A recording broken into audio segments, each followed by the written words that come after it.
GCP, Google cloud platform, या फिर Microsoft का एज्योर है, अमेजन का AWS है। Similarly we have this Salesforce also, यहाँ पे भी आपको सारी फैसिलिटीज मिल जाती है। तो म्यूलसॉफ्ट भी इन लोगों ने डेवलप किया हेलो और या सर, इसमें एक बार छोटा सा ब्रीफ इंट्रोडक्शन दे दीजिएगा एक वर्किंग टाइप के लिए अबाउट AWS लाइक दैट, थोड़ा सा 3-4 मिनट का कभी भी, एज पर योर हाँ हाँ, suggestion. That is actually required. होगा क्या ना, अभी तो हम जो भी एक्टिविटी करेंगे तो अपन अभी लोकल सिस्टम में कर रहे हैं, right. Whether we are connecting to hmm. Database या फिर हम फाइल रीड कर रहे हैं, जो भी ऑपरेशन करेंगे अभी इनिशियली हम लोकली करेंगे, but cloud is also required. तो फिर हम एक सेशन में वो भी अपन रखेंगे मतलब क्लाउड। उसका एक इंट्रो हो जाएगा ना सर, तो वो हाँ राइट, इंट्रो भी रखेंगे और उसका कंप्लीट सेशन रहेगा 1 और 2 डेज का। कैसे वाला हम क्लाउड से कैसे कनेक्ट आस्किंग करते हैं, अबाउट। या राइट, क्लाउड से कैसे कनेक्ट करेंगे, वहाँ से डेटा दैट कैसे फेच करना है, फिर वहाँ पे डेटा कैसे स्टोर करना है, वो सब चीज़ देखेंगे। क्लाउड का भी क्वेश्चन रहता है इम्पोर्टेंट। हम बोलते हैं on premise and cloud. On premise means आपके सिस्टम में, on cloud means somewhere else, किसी और ने सर्विस प्रोवाइड किया है, चाहे गूगल हो माइक्रोसॉफ्ट हो या फिर अमेजन हो, उन लोगों ने कोई सर्विस प्रोवाइड किया और आप वहाँ पे स्टोर कर रहे हो data, that is cloud. On premise mean your system, local system, laptop और डेस्कटॉप और मोबाइल। ठीक है, वो भी that is part of your training, वो भी देखेंगे इन एडवांस सेशंस। तो दे डेवलप्ड एक्चुअली, उन्होंने क्या किया सेल्स फोर्स वालों ने, they started giving services, but they came up with the solution कि why don't we give something which makes things easy to connect multiple APIs। अब क्या है, कोई भी वेबसाइट रन कर रही है, चाहे अमेजन की, अमेजन हो या फ्लिपकार्ट हो या फिर IRCTC हो या फिर मेक माई ट्रिप हो, सब वेबसाइट क्या करता है, अपनी APIs बना के रखते हैं वो, right. If you send request they will give you response. API is like middle man. आप शॉप में जाते हो तो one guy will be sitting there, right. आप उसको रिक्वेस्ट देते हो, अपना लिस्ट देते हो सामान का, वो सामान प्रिपेयर करके आपको वापस देता है। So they created one platform which we called as a MuleSoft, where we basically integrate. Integrate means that connecting, gathering, एक साथ लाना. So we integrate all those APIs using in this platform which we call as MuleSoft. This is also called API management platform. API management means we will have multiple APIs. We are going to manage them. किससे connect करना है, कैसे disconnect करना है, ठीक है। Same thing here written in some like technical languages. If you understand that way, we explain that way, that is fine.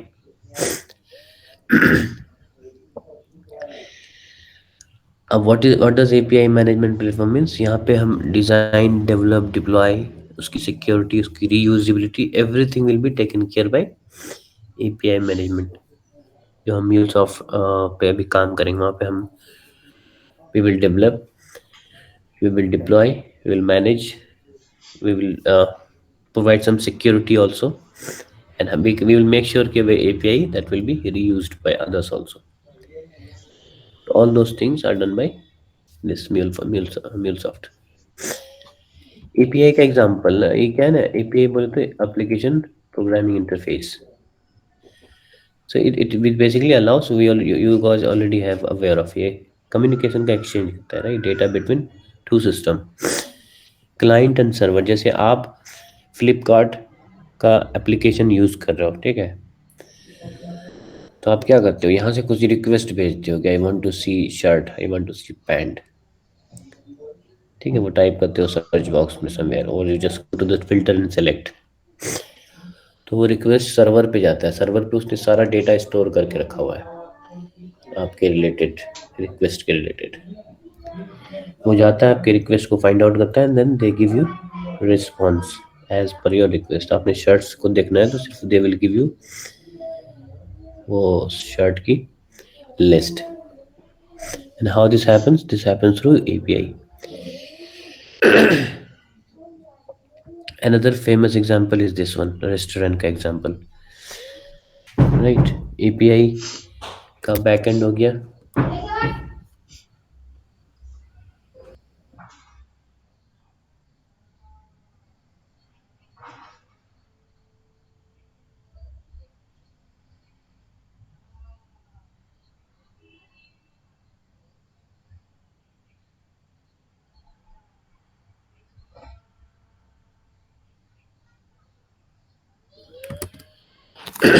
ठीक है, तो ये एग्जांपल है हमारा फेमस एग्जांपल।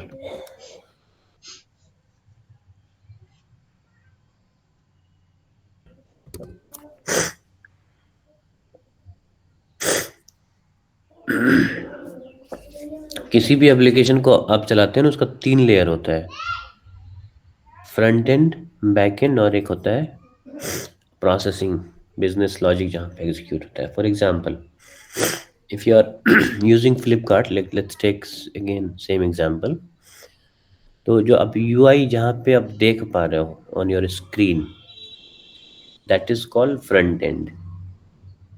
जहाँ पे एक्चुअल डेटा स्टोर है आपके किसी भी गैजेट से रिलेटेड, किसी भी कॉस्ट्यूम से रिलेटेड, किसी भी कॉस्मेटिक से रिलेटेड, जहाँ पे उन्होंने डेटा स्टोर कर रखा है कैटेगराइज करके, that is called back and.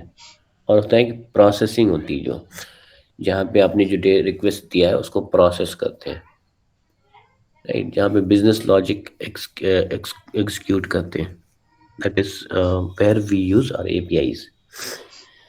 तो यहाँ पे we have two photos, one is like the right hand one is more clear, right? We have restaurant का बैकअप, किचन, राइट, जहाँ पे हमारा फूड प्रिपेयर हो रहा है। Front end is your like sitting arrangement, your dining, जहाँ पे जाते हो आप बैठते हो, जहाँ पे मेन्यू देख के you then what you do, you order. तो ऑर्डर जो आप करते हो वहाँ पे, that guys who come to take your order, those are APIs. Waiter जो आ रहे हैं आपसे, वो they are taking your request, right, they are noting down कि आपको क्या क्या चाहिए। वो आपकी रिक्वेस्ट को लेते हैं, then they go to the back end, वहाँ पे आपकी डेटा प्रोसेसिंग होती है, मीन्स फूड प्रिपेयर होता है। Then they come back with the response, the food.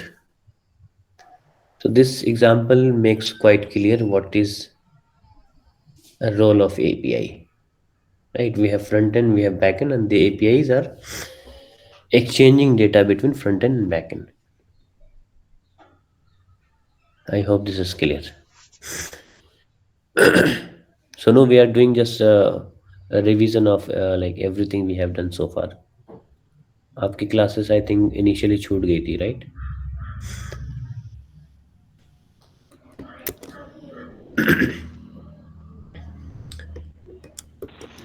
यहाँ पे भी आपने थोड़ा मिस किया अभी। वी जस्ट अंडरस्टूड के MuleSoft क्या है एंड व्हाट इज एपीआई।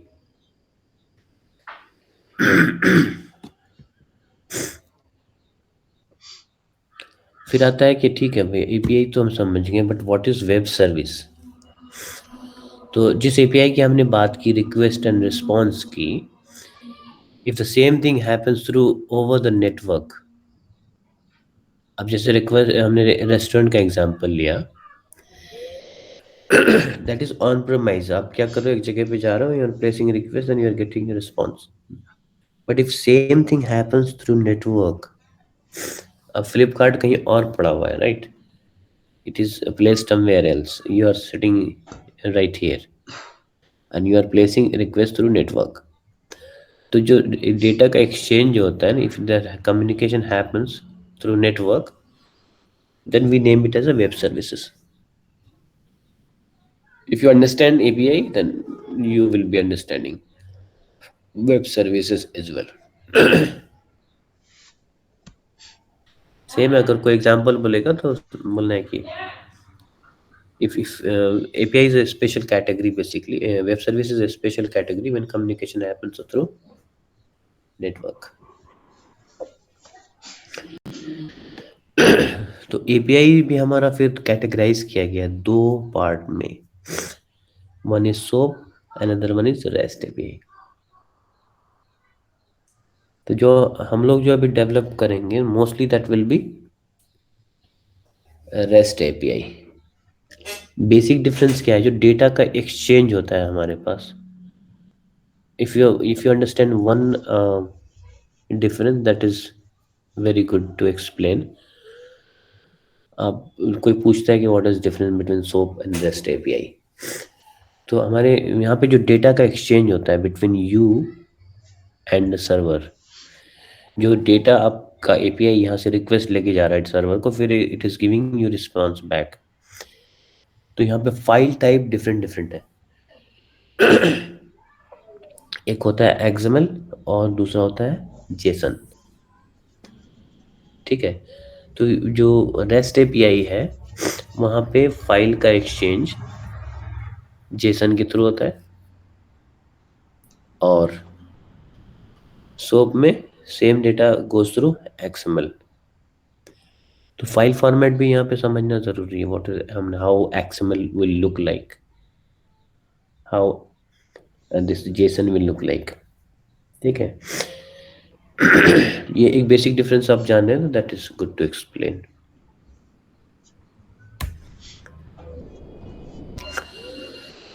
और MuleSoft जो है that is we call API led connectivity. API led means everything everything we categorize into APIs.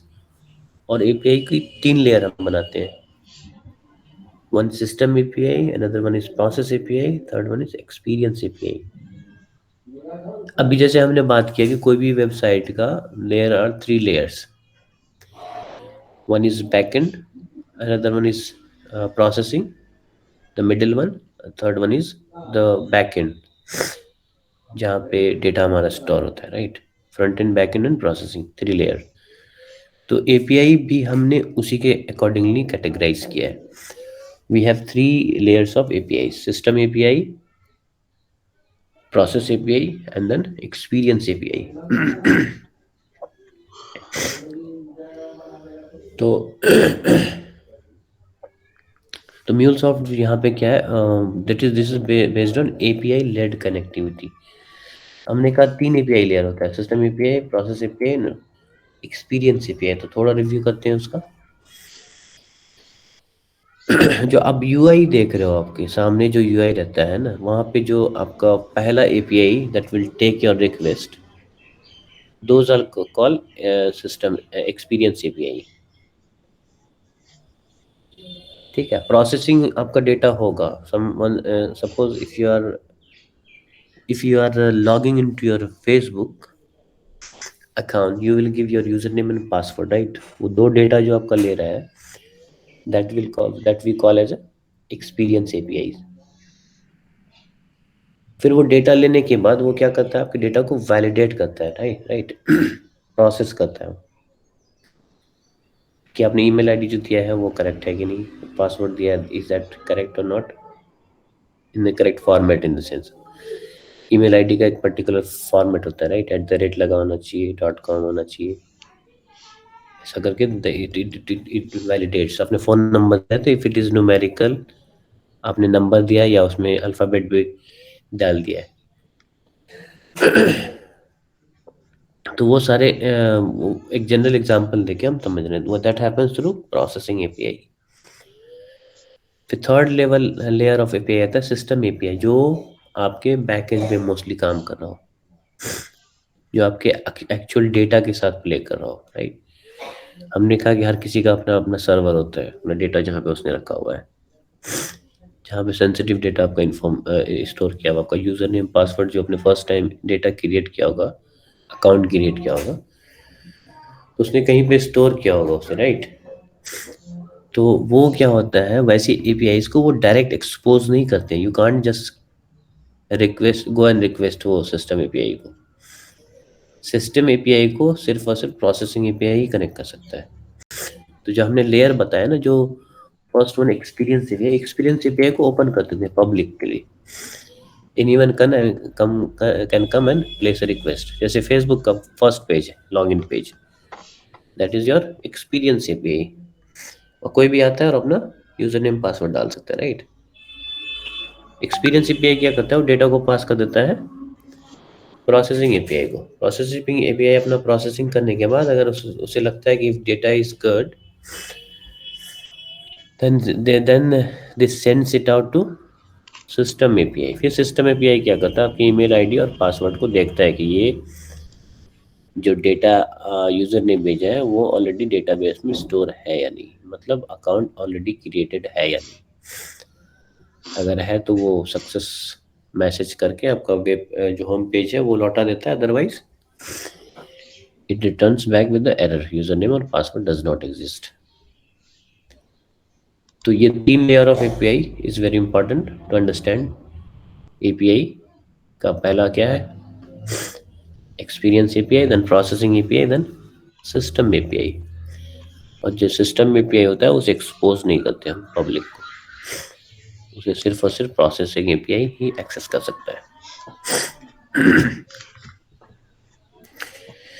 तो एपीआई लेड कनेक्टिविटी काम कैसे करता है, for example if we want to book a flight, it's a very famous example you can find anywhere. If we see we how we have categorized apis, general activity, if you are booking a flight, तो जो flight आप book करते हो, जो पहला UI जहाँ पे दिखता है आपको, राइट, आप सोर्स एंड डेस्टिनेशन डालते हो, मुझे बागडोगरा से दिल्ली जाना है, then you will give source and destination codes, ठीक है।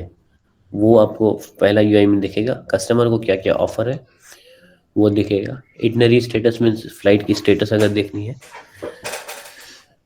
तो पीएनआर मांगता है, वो रेफरेंस रेफरेंस नंबर मांगता है, वो सारी चीज़ें आपको दिख रही होती है आपकी यूआई पे। That is your experience API, ठीक है। जब आप सपोज आपने बुकिंग के लिए प्रोसेसिंग कर दिया, डेटा पूरा एंट्री कर दी, and then you are going ahead for booking, तो जो आपका प्रोसेसिंग हो रहा होगा, ठीक है, कि आपने, ठीक है, पेमेंट कितना लेना है, या फिर आप अगर ऑफर देख रहे हो तो प्री बुक फ्लाइट के लिए क्या ऑफर है, राइट। इटनरी अगर आप देख रहे हो तो if you want as a notification either WhatsApp और जीमेल के थ्रू, तो वो सारी ऑप्शंस वो कहाँ पे अवेलेबल होगी, प्रोसेसिंग एपीआई में, राइट। आपको बुक करना है फ्लाइट, आपने डेटा दे दिया पूरा, source destination and detail, your personal detail, everything you have given. फिर क्या होता है, प्रोसेसिंग में जाके उसे फिर पेमेंट के लिए वो सारा डेटा लेता है वो। फिर पेमेंट के लिए जो आपने अब मान लो डेटा दे दिया, तो वो क्या करता है, वो थर्ड पार्टी को कनेक्ट करता है, राइट। अब जैसे पेमेंट के पेज पे जाओगे, then it will try to connect send those data to some other server, like कोई थर्ड पार्टी, कोई एचडीएफसी होगा, कोई सिटी बैंक होगा, तो वो बैंक से कनेक्ट करता है, राइट। तो वो देखो यहाँ पे वो एपीआई आपका क्या हुआ, वो directly it is not exposing, आपको डेटा को ले करके वो प्रोसेस किया उसने, उस प्रोसेस डेटा को उसने फिर पेमेंट के लिए भेजा, पेमेंट एपीआई को कॉल किया, जो API will call it third party in of the bank you have selected, that is third layer, right. Third layer में क्या हो रहा है, एक्चुअल डेटा के साथ कनेक्ट कर रहा है, चाहे तो डेटाबेस में आपका फ्लाइट से रिलेटेड डेटा हो, या सेल्सफोर्स मतलब क्लाउड में अगर स्टोर है डेटा, राइट। प्रोसेसिंग अगर हो गई तो नोटिफिकेशन जो भेजना है, वहाँ पे भी आपको जीमेल या फिर व्हाट्सएप से कनेक्ट करेगा, राइट, थर्ड पार्टी सिस्टम, या फिर पेमेंट के लिए गए हो तो किसी बैंक से कनेक्ट करेगा, राइट। तो यहाँ पे they are playing with the sensitive data, information के साथ वो खेल रहे हैं यहाँ पे, बैंक से रिलेटेड, इंफॉर्मेशन से रिलेटेड, या फिर आपका पर्सनल डिटेल्स।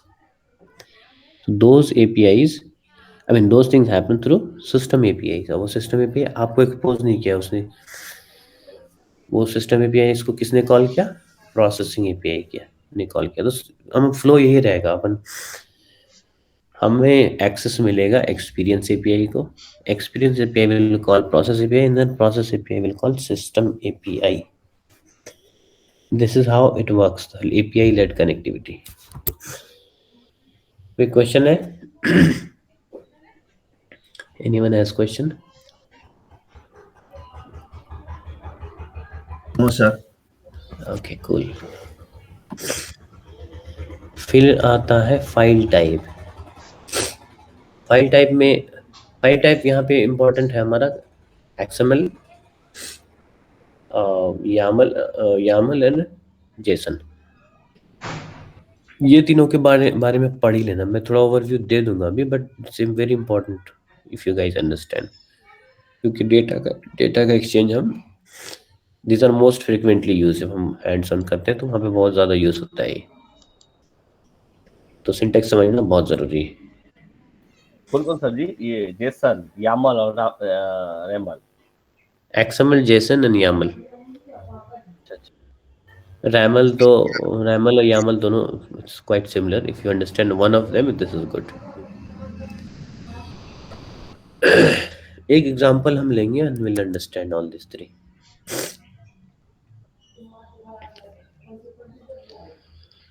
एक्सएमएल फाइल तो सबके लैपटॉप में होगा, जो भी कॉन्फ़िगरेशन फाइल होता है कोई भी एप्लीकेशन का, सारा एक्सएमएल में ही रहता है।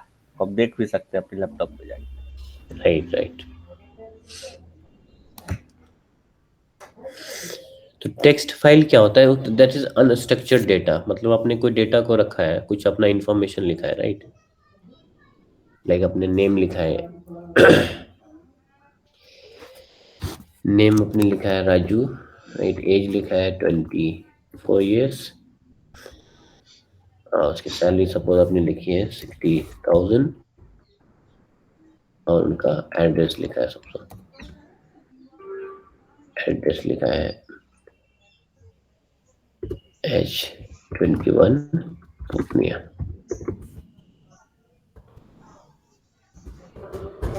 ठीक है, अपने ऐसे सिंपली लिखा है, यहाँ पे यू डोंट नो कि कौन सा डेटा क्या है। तो ऐसे डेटा को हम, जो अनस्ट्रक्चर्ड डेटा रहता है उसे बोलते हैं टेक्स्ट फाइल। ठीक है। फिर सेकंड आता है CSV। CSV stand for comma separated values, C stand for comma, S separated, V for values.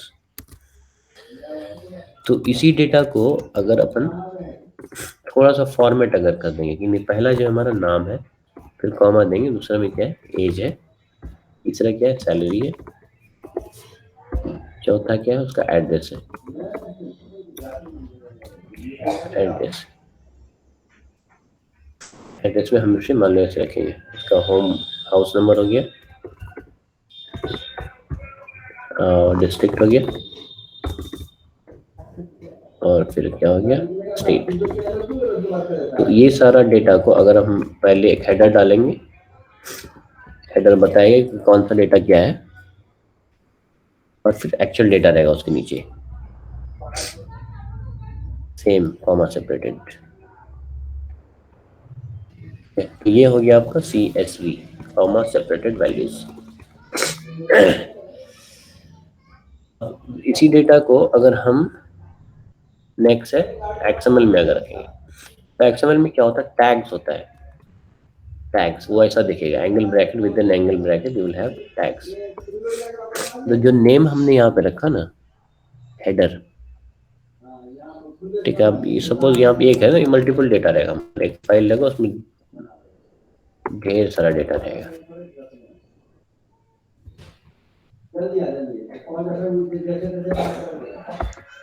ऐसा ही बहुत सारा डेटा रहेगा, वो सारे डेटा एक CSV फाइल में सेव रहेगा आपका। तो दूसरा होता है XML। XML में क्या होता है, it everything comes in the with in tags. जैसे हमने यहाँ पे नेम दिया है ना, तो अगर हमें नेम लिखना है यहाँ पे, तो हम यहाँ पे एक टैग देंगे नेम, एक स्टार्टिंग टैग होगा और दूसरा होगा उसका एंड। डिफ्रेंशिएट कैसे करते हैं दोनों को, स्टार्टिंग में कुछ नहीं रहेगा विद इन एंगल ब्रैकेट, और जहाँ पे एंड देंगे यहाँ पे फॉरवर्ड स्लैश देंगे। तो ये एक रिप्रेजेंट करेगा नेम को। तो नेम के अंदर क्या है, उसकी वैल्यू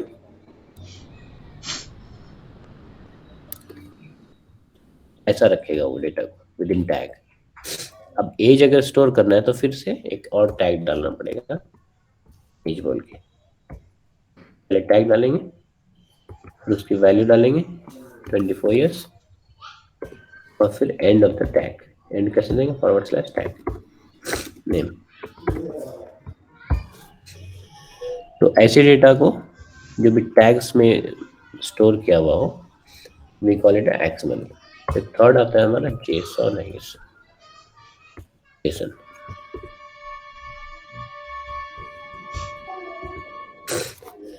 तो जो हमने यहाँ पे अभी पहला क्या रखा, हेडर था, CSV में हेडर था, उसके नीचे वैल्यूज थी। दूसरा क्या था, टैग्स था। अब एक्सएमएल में क्या होता है, यहाँ पे पेयर में आता है ये की एंड वैल्यू, की वैल्यू। और इसका सिंटेक्स क्या है, it will always start from curly braces. ठीक है, तो जैसे हम सेम डेटा को अपन यहाँ पे अगर रखना चाहेंगे नेम को, तो यहाँ पे पहले क्या करेंगे, कर्ली ब्रेसेस देंगे, स्टार्टिंग एंड एंड। ठीक है, की में क्या रहेगा, नेम, उसकी वैल्यू क्या रहेगी, राजू। ठीक है, अब अगर अगर हमें फिर उसका एक और डिटेल रखना है, एज, तो फिर वही की रहेगा एज, उसकी वैल्यू रहेगी 24। सैलरी भी रखनी है तो फिर से कॉमा देके सैलरी कोलन। ये सिंटैक्स इंपॉर्टेंट है, की कोलन। जैसे यहाँ पे तो एंगल ब्रैकेट, राइट, यहाँ पे कोलन, की and colon and this curly braces. Salary की उसकी रखी 60,000। ठीक है, ये this is how Jason will look like. ठीक है, इसी में से अगर अपन ये ब्रैकेट को अगर निकाल लें और ये कॉमा के जगह पे इंडेंटेशन यूज करें, राइट, बोले तो स्पेस। जैसे ये पहली लाइन है, फर्स्ट लाइन है, एंटर मारेंगे, एक टैब मारेंगे, सेकंड लाइन, जो लाइन जो शुरू हुआ, ये वन स्पेस इंडेंटेड, एक स्पेस आगे इससे अहेड। तो ये जो स्पेस है ना यहाँ से यहाँ का, ये जो स्पेस हमने डाला टैब के through, this is called indentation. तो से हम without curly braces, without instead of comma, if you use in, तो वो क्या हो जाता है हमारा, वो हो जाता है यामल।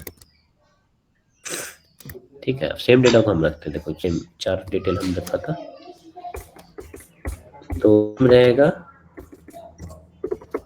एज ए की कोलन राजू। ठीक है, एज फिर से यहाँ पे देख रहे हो हम अभी तक कॉमा हमने नहीं दिया है, 24,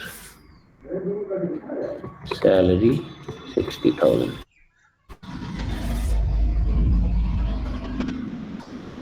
सपोज यहाँ पे हमारा था, ये 3 का कॉम्बिनेशन है, right, house, district and state. तो हमें एक अलग की वैल्यू में रखना हो, की वैल्यू पे, तो उसके लिए हम क्या करेंगे, एक टैब, एक पहले तो एड्रेस ऐड करेंगे, रहेगा एड्रेस। अब क्या है, एड्रेस का चाइल्ड लाइए थी, राइट, एड्रेस का चाइल्ड लाइए, एड्रेस में ही आता है हाउस नंबर, डिस्ट्रिक्ट और स्टेट। तो जैसे ही चाइल्ड आता है, तो चाइल्ड को कैसे रिप्रेजेंट करते हैं, इंडेंटेशन से एक स्पेस देंगे, लिखेंगे हाउस नंबर,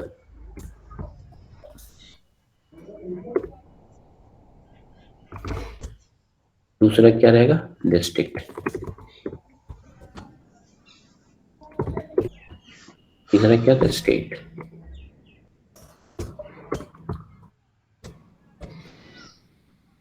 ठीक है, 2 चीजें यहाँ पे मेंटेन होती है।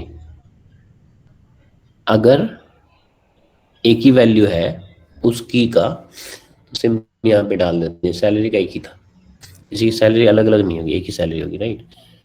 एड्रेस में फिर अलग अलग चीजें आ जाती है, हाउस नंबर आएगा, डिस्ट्रिक्ट आएगा, स्टेट आएगा, वार्ड नंबर आएगा। सो वो सारी चीजें क्या हो जाएगी, उसकी एड्रेस का चाइल्ड हो जाएगा। तो चाइल्ड को कैसे रखते हैं हम, एक इंडेंटेशन के साथ। रैमल भी एग्जैक्टली सेम है, कोई फर्क नहीं है रैमल और इसमें। जैसे YAML है, that is also RAML. RAML इसका इसलिए नाम दिया है हमने यहाँ पे, क्योंकि this we are going to use to to create our API specification. RAML का यूज करके हम अपने API का स्पेसिफिकेशन तैयार करते हैं. That we have seen in the last session. RAML से कैसे हमने API का एक लेआउट तैयार किया था. ठीक है guys, just I have given you overview, but in तीनों फाइल के बारे में आप थोड़ा पढ़ो. इन XML CSV is not required, वो तो जनरल है. CSV and text. XML, JSON and RAML और YAML, इन तीनों के बारे में थोड़ा पढ़ो. ठीक है, any question?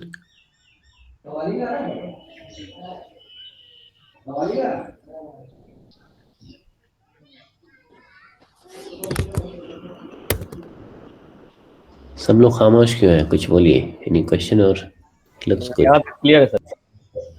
Okay, no sir. Perfect.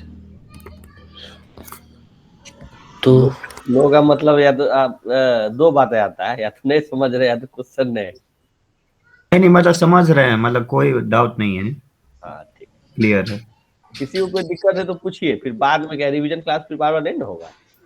Sir जैसे करिश्मा जी, हाँ साहिल, खुद आप चेकिंग. जैसे आप वो जो एड्रेस में आपने सेम वैल्यू जो दिया है, मतलब एक ही लाइन में, यानी कि रिपीटेड वैल्यू. कौन सा वैल्यू? एड्रेस में जो दिया था, डिस्ट्रिक्ट और स्टेट्स, हाउस नंबर, हाँ हाँ तो वो एक ही लाइन में दिया है. तो हाँ, अगर जैसे राइट. हम अगर इसमें रैमल क्रिएट करेंगे, तो उसमें जो ये जैसे इस टाइप का अगर डेटा रहेगा तो हम ट्रेट यूज करेंगे ना. Right right. ट्रेट का मतलब हुआ कि अगर सेम वैल्यू आ रहा है तो उसका यूज कर लें. हाँ, देखेंगे वो जब ट्रेट हम पढ़ेंगे ना, जो रिपीटिव वैल्यू रहता है ना, तो उसको अलग से एक फाइल क्रिएट करके हम सेव कर देते हैं, और जहाँ पे भी उसको यूज करना रहता है वहाँ पे रेफरेंस यूज कर देते हैं उसका.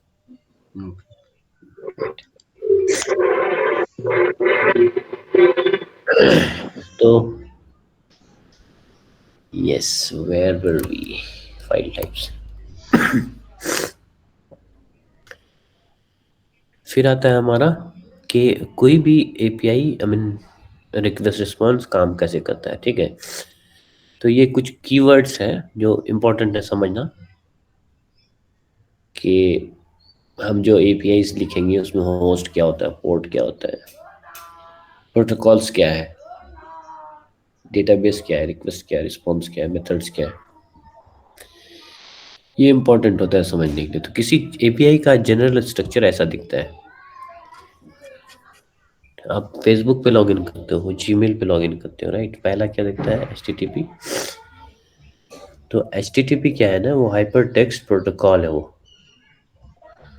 दूसरा होता है आपका domain name, like facebook.com, google.com, gmail.com. ठीक है. और तीसरा होता है जो जो resource you are going to access. आप अगर जीमेल एक्सेस कर रहे हो या फेसबुक एक्सेस कर रहे हो, तो उसमें कौन सा टैब देख रहे हो. आपने होम पेज देखा हुआ है, या पर्सनल इंफॉर्मेशन देख रहे हो, या किसी और का होम पेज खोल रखा है, तो वो होता है थर्ड पार्ट, कि आप कौन सा रिसोर्स यूज कर रहे हो. ये जनरल स्ट्रक्चर होता है किसी भी यूआरएल का. ठीक है. तो प्रोटोकॉल क्या होता है? प्रोटोकॉल एक स्टैंडर्ड रूल है. स्टैंडर्ड रूल, जैसे आप स्कूल जाते हो, राइट, तो स्कूल का एक यूनिफॉर्म होता है that you have to follow strictly, कि अगर स्कूल जा रहे हो तो ब्लैक शू होना चाहिए, लेदर वाला, एंड पर्टिकुलर कलर का लोअर होना चाहिए, एंड पर्टिकुलर कलर का अपर कॉस्ट्यूम होना चाहिए. ठीक. तो वो रूल होगा कि आप नेल्स छोटे करके बड़े लेकिन ये बाल, हेयर कटिंग प्रॉपर होनी चाहिए, you should be neat and clean. वहाँ पे कुछ क्लासरूम में बैठे हो तो you are not suppose to shout. आप शोर नहीं कर सकते टीचर के सामने. तो ये रूल्स एंड रेगुलेशंस जो है हमारा, that is named as a protocol. आपने न्यूज़ में पढ़ा होगा, राइट. प्रेसिडेंट, अब जैसे इंडिपेंडेंस के दिन जो नेशनल एंथम गाया था, तो प्रेसिडेंट वो president ideally everyone gets up, but the president and vice president of India they are suppose to sit, उनको बैठे रहना होता है। तो वो क्या कर रहे होते हैं, एक प्रोटोकॉल को फॉलो कर रहे होते हैं, right, that is standard rule somebody has made and they are following up.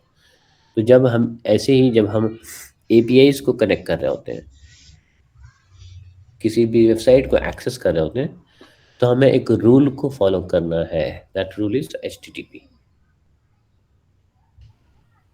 ठीक है, और एचटीटीपी में एस लग गया है तो दैट इज मोर सिक्योर। पहले सिक्योरिटी का प्रॉब्लम था, जो आपको एक्सेस कर रहे थे, हैकिंग का नाम सुना होगा, अपने अकाउंट हैक हो गया, किसी का फेसबुक अकाउंट हैक हो गया, किसी का इंस्टाग्राम, किसी का बैंक अकाउंट हैक हो गया। तो वो दिक्कत कहाँ पे हो रही थी, एचटीटीपी पे। तो थोड़ी सिक्योरिटी लीकेज थी वहाँ पे। Then later engineers came up with HTTPS, more security उसने ऐड करके उसमें एस लगा दिया, सिक्योर। ठीक है, तो ये था हमारा HTTP। फिर क्या होता है, ये डोमेन जो होता है, डोमेन होता है combination of host and port. Domain क्या होता है, कॉम्बिनेशन होता है होस्ट एंड पोर्ट का। तो जैसे यहाँ पे लिखा हुआ है ना, जैसे अब फेसबुक ही एक्सेस कर रहा हो, www.facebook.com, तो आपने तो टाइप कर दिया user friendly facebook.com, but internally वो क्या करता है, होस्ट और पोर्ट को कंबाइन करके आपको एक्सेस देता है। तो होस्ट पोर्ट कैसा दिखता है, देखिए, होस्ट बोले तो एक सिस्टम, एक मशीन जहाँ पे आपका एपीआईज रन कर रहा हो, ठीक है, एक मशीन। अब जैसे होस्ट एंड पोर्ट को कैसे हम डिफरेंशिएट करेंगे, एग्जांपल हमने लास्ट टाइम भी दिया था, एक अपार्टमेंट है और उस अपार्टमेंट में आप एक पर्टिकुलर फ्लैट में रह रहे हो। तो किसी को अगर आप तक आना है, if somebody wants to meet you, तो उसे दो चीज़ें चाहिए होगी।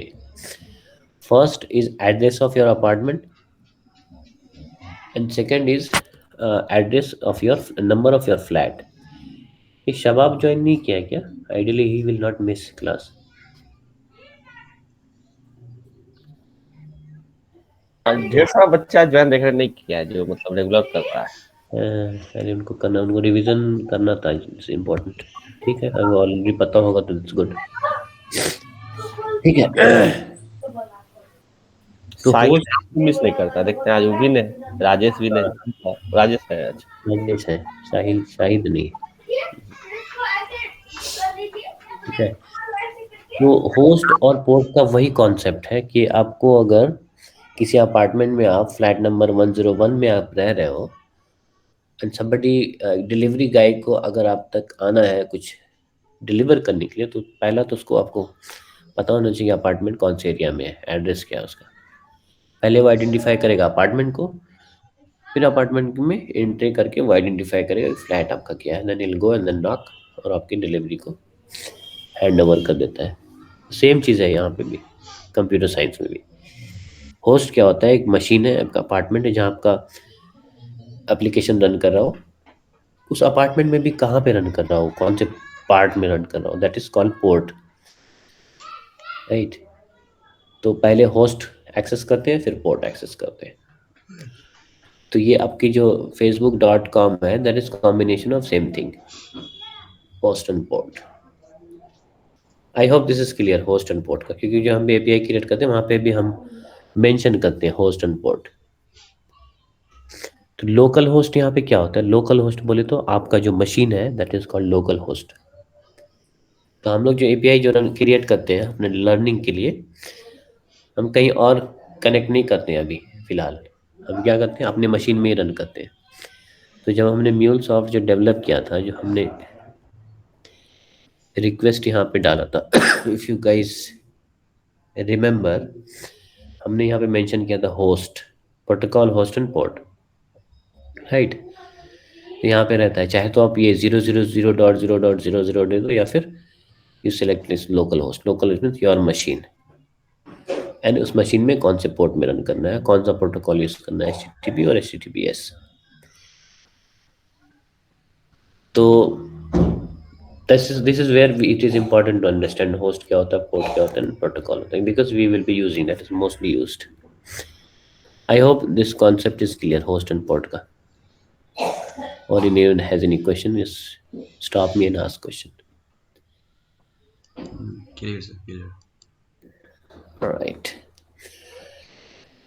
फिर क्या होता है, डेटाबेस क्या होता है? Database is like your no, it's like your cupboard, या आपने वहाँ पे कुछ सामान रखा हो, अपने अलग अलग शेल्फ में अलग अलग चीज़ें रखी हुई, क्लोथ्स अलग जगह रखी हुई, बुक्स अलग रखी हुई, कॉस्मेटिक्स अलग जगह रखी हुई. तो डेटाबेस क्या होता है ना, I think Imtiaz sir had already explain. Database क्या होता है कि एक प्लेस है जहाँ पे आप अपने डेटा को रख रहे हो in structured way in a form of table, row and column. Basically वही है अंडरस्टैंडिंग. यहाँ पे हमारा जो डेटाबेस होगा वो एक जगह है जहाँ पे एक स्टोरेज है जहाँ पे you are placing your data in a structured way बोले तो आप प्रॉपर वे में उसे रख रहे हो. किसी प्लेस को डिफाइन कर दिया है कि यहाँ पे आपको क्लोथ्स ही रखना है अपने कबर्ड में, तो वैसे ही डेटाबेस में भी हम वही करते हैं, हम प्री डिफाइन कर देते हैं. यहाँ पे यूजर नेम रहेगा, यहाँ पे पासवर्ड रहेगा इस टेबल में. So that is your database. A request and response, we have already I think we understand this. जो डेटा आप भेजते हैं यहाँ से सर्वर को through API, for example if you are logging into Gmail, तो ये ईमेल आईडी और पासवर्ड जो आप देते हैं दैट इज योर रिक्वेस्ट, और जो आपका होम पेज लॉगिन के बाद आता है दैट इज योर रिस्पॉन्स. ठीक है. फिर आता है मेथड्स. मेथड्स में क्या है ना, there are many methods, get post delete put. हाँ, तो उतना अभी अपन फोकस नहीं करेंगे, mostly we will be using this get and post. जो डेटा हम भेजते हैं तो आइदर वी सेंड, जो रिक्वेस्ट हम भेजते हैं यहाँ से, तो जो हमारे पेज के थ्रू जाता है ना, तो either we will use get and और पोस्ट. तो जो बोलते हैं कि हमारे पास इनसे सेंसिटिव डेटा हो, जैसे आपका यूजर नेम एंड पासवर्ड है, ठीक है, तो यूजर नेम पासवर्ड को हम पोस्ट के थ्रू भेजते हैं. क्यों पोस्ट किया, थोड़ा सिक्योर है, वो डेटा को एज ए बॉडी लेके आता है. अगर you guys have already seen this postman, तो वहां से थोड़ा देखते हैं एग्जांपल. नहीं, पावर पॉइंट पोस्टमैन. तो पोस्टमैन में हमने देखा था कि डेटा या तो हम बॉडी के थ्रू भेजते हैं, ये बॉडी जो यहाँ पे ग्रीन में भी सिलेक्टेड है, चाहे तो बॉडी के थ्रू भेजते हैं या फिर क्वेरी पैरम के थ्रू भेजते हैं. ठीक है. तो जब भी हमें सेंसिटिव डेटा भेजना रहता हो तो हम क्या करते हैं, मेथड सेलेक्ट करते हैं पोस्ट, और डेटा को यहाँ बॉडी में डिफाइन करते हैं एज ए जेसन हमने बताया था, ऐसा दिखेगा कर्ली ब्रेसेस की एंड वैल्यू. और जब भी इनसेंसिटिव डेटा रहता है हमारा, तो हम क्वेरी पैरम के थ्रू भेजते हैं और सिलेक्ट करते हैं यहाँ पे गेट. और यहाँ पे हम क्या होता है कि क्वेरी यहीं पे लिख देते हैं, मतलब हमारा जो क्वेश्चन रहेगा, जो डेटा रहेगा, हम यूआरएल में ही लिख देते हैं. Let's see an example. ये हमने गूगल का होम पेज खोला, ठीक है, यहाँ पे हमने सर्च किया म्यूलसॉफ्ट. जो हमने अभी डेटा भेजा, देखो यहाँ यूआरएल में दिख रहा है, वो ये सर्च है और ये क्वेरी है. क्वेरी में हमने क्या भेजा है, म्यूलसॉफ्ट. और ये जो हमने ऑलरेडी देखा था, किसका सिंटैक्स था, ये क्वेरी पैरामीटर का. Q is equal to some data, Q is key and data is value. Right. तो ऐसे डेटा जो इनसेंसिटिव डेटा होता है यूआरएल के थ्रू भेजते हैं, that we generally we use get method. ठीक है. व्हाट इज लेफ्ट, या वेरी गुड. सेम चीज हियर. गेट में हमने क्या किया, देख रहे हो, डेट. हमने यहाँ पे डेट को यूआरएल में ही भेज दिया है, http example.php date is equal to some date. बस सेम डेटा को हमने यहाँ पे एज ए पेलोड भेजा है, एज ए बॉडी भेजा है, that is not visible to anyone. वो किसी को दिख नहीं रहा है। यहाँ पे कोई बैठ के देख सकता है आपका यूआरएल में क्या डेटा जा रहा है, वो डेटा चोरी कर सकता है, डेटा हैक हो सकता है। तो पोस्ट में ऐसा नहीं है, पोस्ट में ऐसे पेलोड जा रहा है, ऐसे बॉडी जा रहा है। ठीक है, तो या HTTP में जो हमने रिस्पॉन्स जो हमारा आता है ना, रिस्पॉन्स, तो वो एक रिस्पॉन्स कोड के साथ आता है कि वो रिस्पॉन्स जो हमने रिक्वेस्ट किया था वो करेक्ट है कि नहीं। अगर वो रिक्वेस्ट करेक्ट है तो उसके लिए एक डिफाइन है कोड, अगर इनकरेक्ट है तो उसके लिए एक पर्टिकुलर कोड डिफाइन है। और ये अगर वो इंफॉर्मेटिव है, अब जैसे यहाँ पे हमें एरर आया, right, can not get connection from URL, ये डेटाबेस से कनेक्ट नहीं हो पा रहा। उसने क्या कहा, 500, स्टेटस क्या है, 500 सर्वर एरर। ठीक है, अगर ये हम अगर कनेक्ट कर पाते तो यहाँ पे 200 आता, तो वो ऑलरेडी प्री डिफाइंड है, उसको थोड़ा सा ध्यान में रखना पड़ेगा, याद रखना पड़ेगा। कैसा है वो, ऐसा है। 100 के रेंज में जो आता है वो है इंफॉर्मेशन रिलेटेड रिस्पॉन्स। 200 के केस में, 200 के रेंज में सक्सेस है। 300 के केस रीडायरेक्टिंग मैसेजेस, जैसे आप किसी वेबसाइट पे जाते हो, इस लिंक पे आप क्लिक करते हो, राइट, तो वो लिंक किसी और जगह पे चला जाता है, वो फिर वहां से रिस्पॉन्स आता है।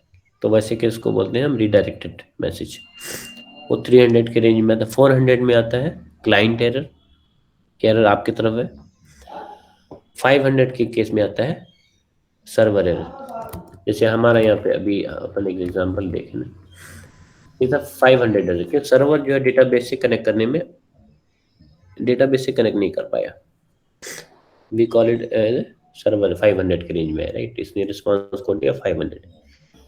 रिस्पॉन्स कोड इसलिए इंपॉर्टेंट है कि प्रोग्रामिंग जो हम एपीआई डेवलप करेंगे, तो डेटा आएगा, we don't know that data is correct और not, how we will identify based on response code. 200 के रेंज में है तो देन विल कंसिडर, अच्छा ठीक है, डेटा जो हमें चाहिए था वो मिल गया। तो इसको थोड़ा ध्यान में रखना है, HTTP स्टेटस कोड्स। ठीक है, हाँ, जैसे हमने गेट एंड पोस्ट के बारे में पढ़ा, but there are others also, put and delete, repeat में ये सब उतना इम्पोर्टेंट नहीं है, बट समझने के लिए पढ़ सकते हैं। ठीक है, हाँ, अब 3 चीज़ें इंपॉर्टेंट है यहाँ पे किसी भी वेबसाइट को समझने के लिए, यूआरएल को समझने के लिए। हमने देखा कि पहले क्या होता है, प्रोटोकॉल होता है, दूसरा उसका होस्ट होता है, और तीसरा उसकी रिसोर्स होती है। ठीक है, तो इसमें क्वेरी पैरामीटर, यूआरआई पैरामीटर और बॉडी क्या होता है, इसको समझते हैं। एक गूगल का एग्जांपल लेते हैं। ठीक है, तो ये पहला क्या था, HTTPS, ये हो गया प्रोटोकॉल, ये हो गया होस्ट www.google.com। इसके बाद जो फॉरवर्ड स्लैश के बाद जो पहला चीज आता है ना, उसको बोलते हैं रिसोर्स। हमने जो यामल जो हमने रैमल जो हमने लिखा था, एपीआई का एपीआई का जो लेआउट हमने तैयार किया था, तो पहला चीज हमने मेंशन यही किया था, रिसोर्स। आप करना क्या चाह रहे हो, सर्च करना चाह रहे हो या कुछ और करना चाह रहे हो, कोई और ऑपरेशन करना चाह रहे हो। जैसे एक एग्जांपल हमने देखा था TCS का वेबसाइट, तो TCS की वेबसाइट में पहले ये कुछ नहीं खुलता, सिंपल इसका होम पेज खुल जाता है।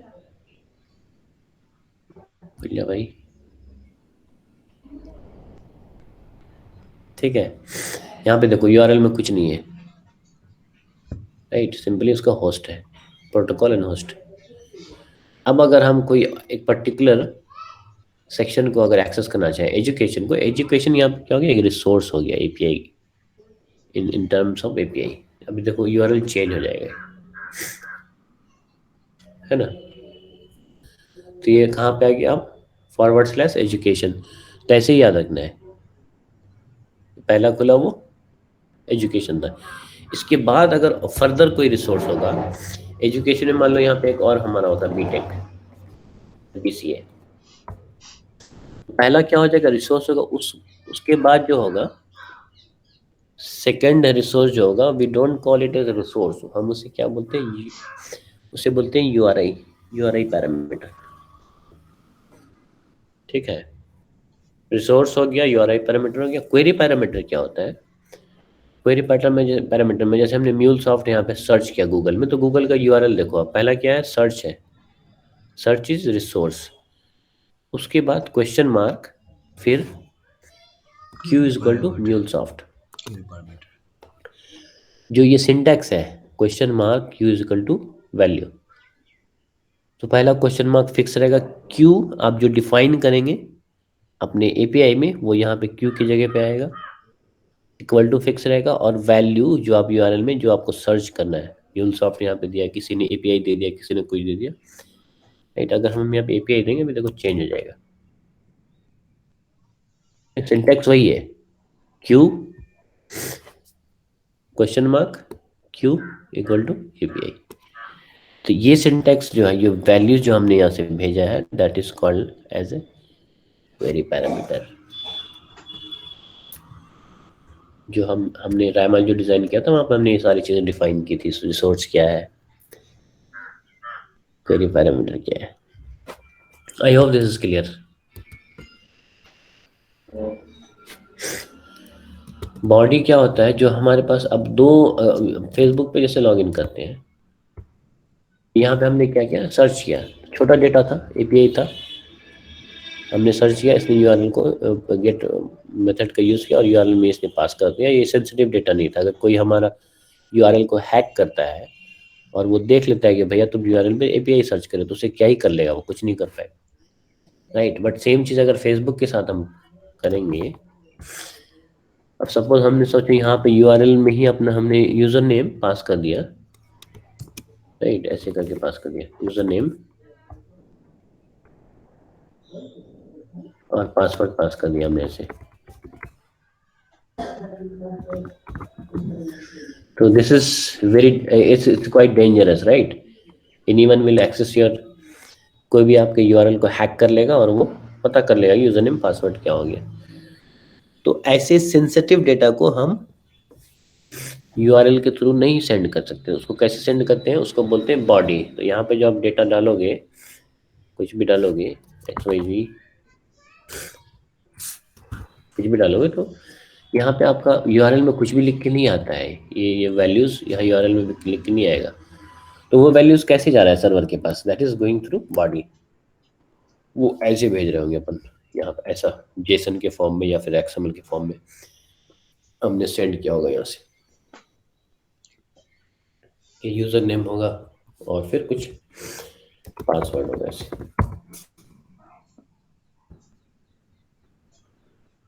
राइट। तो this is we called as a body.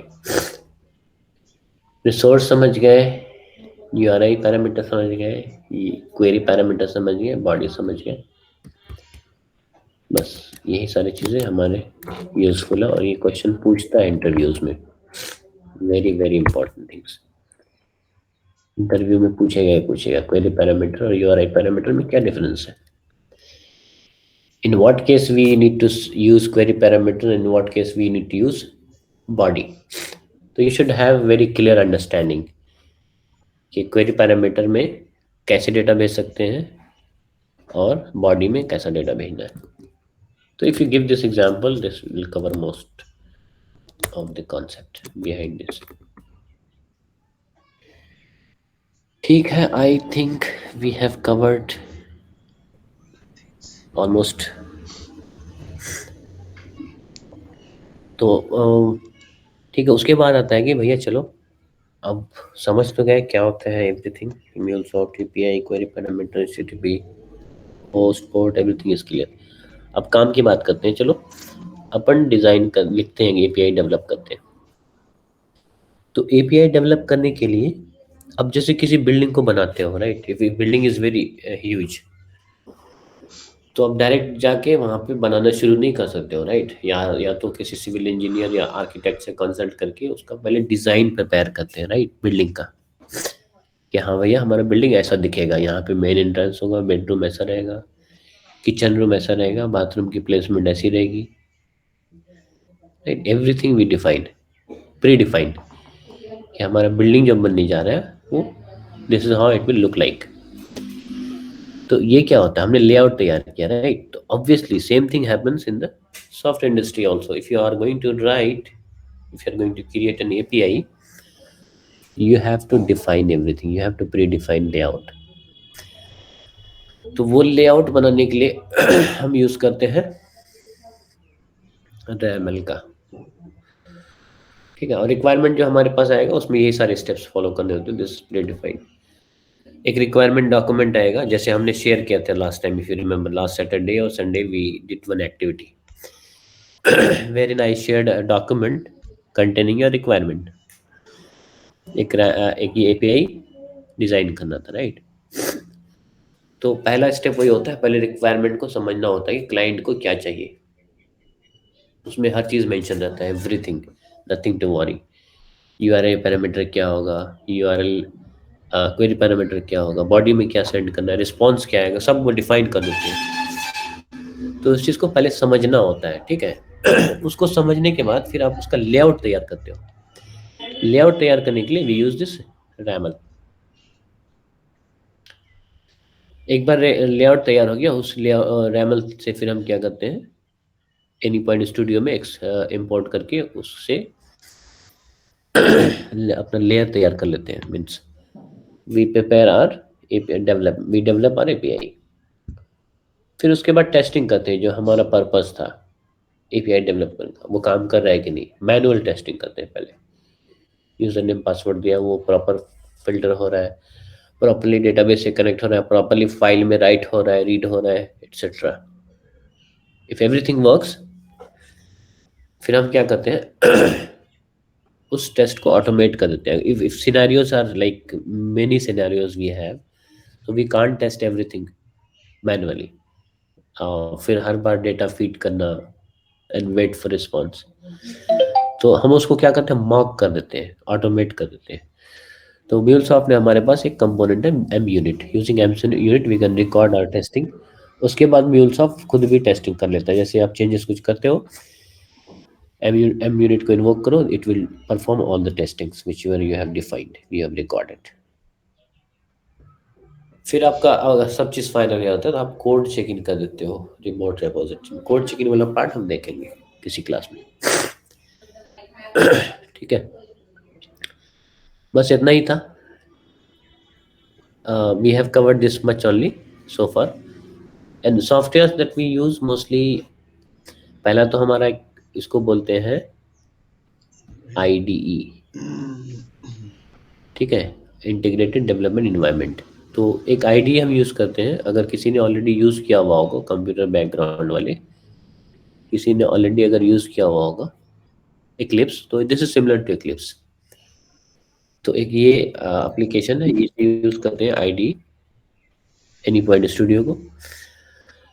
दूसरा रहता है पोस्टमैन, जहाँ पे हम रिक्वेस्ट और रिस्पॉन्स के साथ खेलते हैं। This is like Google Chrome only, Google Chrome की तरह ही है ये, बट यहाँ पे डेवलपर्स को पूरी फ्लेक्सिबिलिटी दी गई है कि आप पूरा कंट्रोल कर सकते हैं, कैसे डेटा भेजना है, कैसे डेटा एक्सेस करना है, ये हर चीज़ का यहाँ पे कंट्रोल है, ऑथराइजेशन, हेडर्स, एवरीथिंग।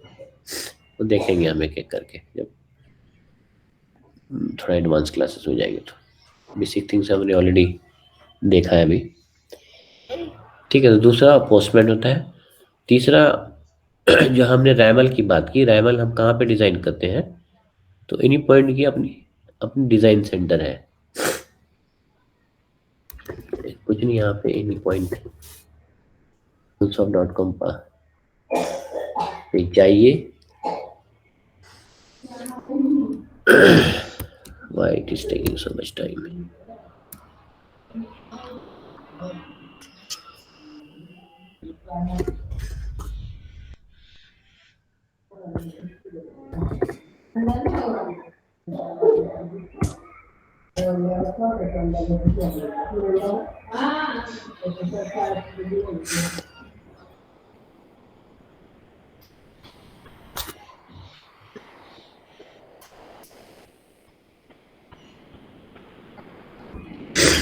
वेबसाइट पे स्लो है अभी।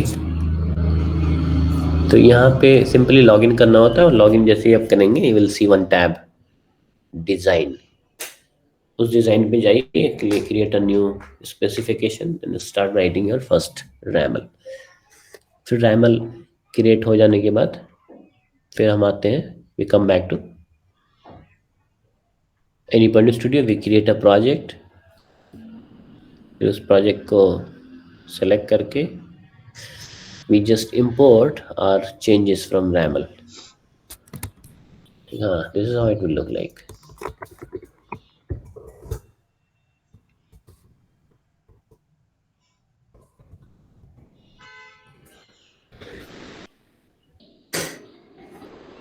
Once you log in, so this is the place where we have almost everything. This is our design center. Once our design is done, हम उसे पब्लिश कर देते हैं exchange पे, जहाँ से कोई भी एक्सेस कर सकता है।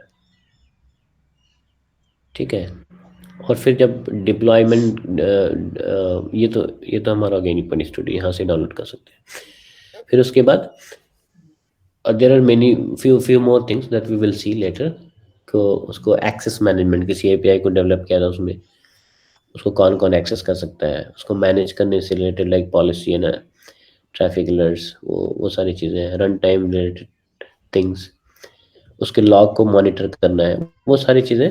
अगर कुछ डेटा को हमें as a password and all, वो सारी चीज़ें यहीं से होती है एनी पॉइंट प्लेटफॉर्म के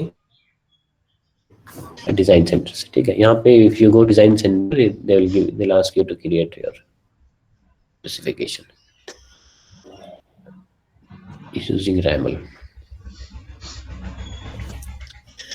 तो ये एक्टिविटी हमने ऑलरेडी किया था, this is just recap. Go to new API specification, give your name and then start writing your. I think we have covered the revision, whatever we had done so far. So you guys have any questions, let me know. Yes sir, पूरा लगता है cover हो गया है। तो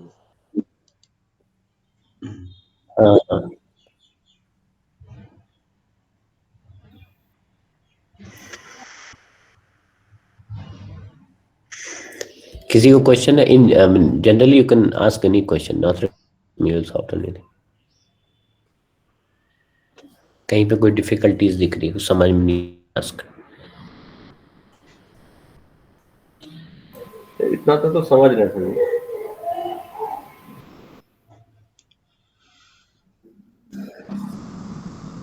ठीक है, तो हम फिर अगली एक्टिविटीज को कंटिन्यू करेंगे जो हमने लास्ट एक्टिविटी की थी। हमने क्रिएट किया था, then out of the RAML we created an API and then we deployed. अब हम अगली एक्टिविटीज में, अब we have to understand each one of this connectors. Mule pad अगर जाते हैं, you will see many things in the core. If you go here, तो यहाँ पे आप बहुत सारे देखेंगे। म्यूल ने क्या क्या हर चीज़ को बना बनाया हुआ दे दिया है, but we should know how to use. अगर हमें फाइल्स को रीड करना है, डेटाबेस को रीड करना है, क्लाउड से कनेक्ट करना है, सारे कनेक्टर्स को उन्होंने यहाँ पे दे रखा है, but we need to understand. जब भी अंडरस्टैंड करेंगे तभी we will be able to use them. तो आपसे हम every day we will pick one and we will do hands on. Everyone has to do that. और उसमें कुछ डाउट आएगा, कुछ बग आएगा तो उसे फिक्स कर दें। Theoretical part, I think we are good for now.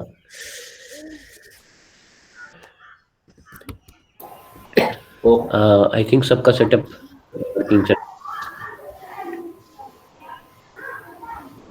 करिश्मा आपके पास है तीनों सॉफ्टवेयर, आई मीन दोनों सॉफ्टवेयर एंड अकाउंट? इनके पास लैपटॉप नहीं है सर जी, ये लैपटॉप अरेंज कर रही है।